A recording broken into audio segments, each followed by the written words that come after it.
Imagine throwing the most exclusive party in human history. You have the finest champagne, the most elegant decor, and a guest list that spans centuries. But there's a catch. You only send out the invitations after the party is over.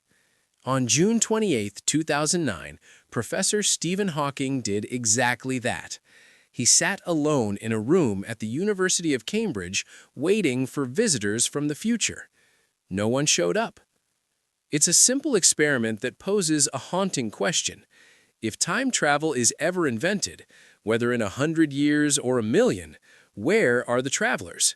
Why is our history not crowded with tourists from the future? Is time travel a physical impossibility, or are we just missing the signs? Today, we are deconstructing the physics of the fourth dimension to find out why the timeline remains silent.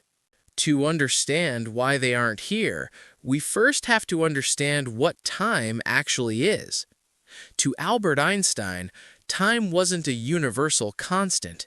It was a fabric, flexible, stretchable, and deeply linked with space.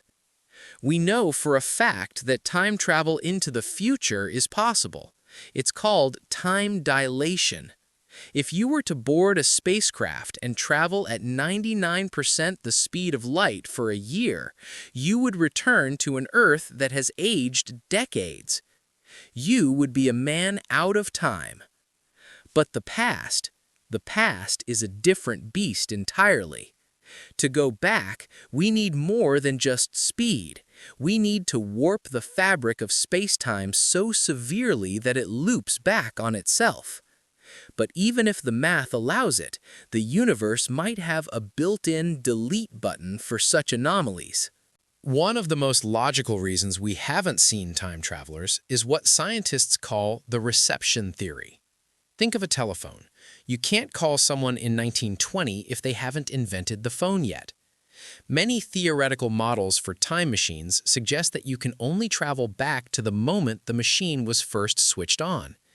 If the first functional time machine is built in the year 2150, that year becomes year 0.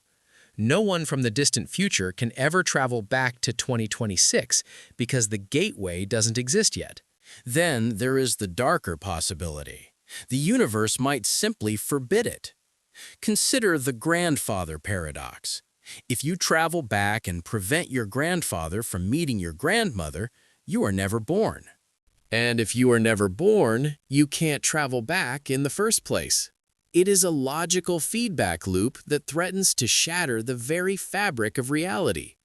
Stephen Hawking proposed a solution to this madness called the Chronology Protection Conjecture. He suggested that the laws of physics literally conspire to prevent paradoxes from happening. Nature might be a cosmic censor, forever protecting the past from the interference of the present.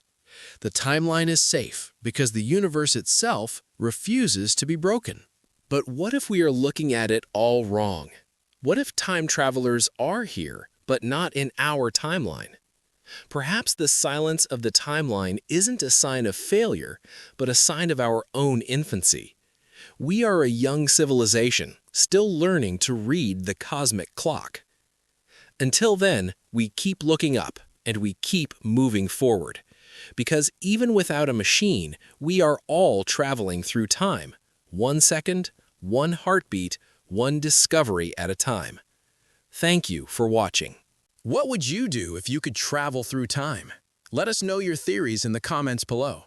If you enjoyed this cinematic journey, please like and subscribe for more. Thank you for watching, and we will see you in the next timeline.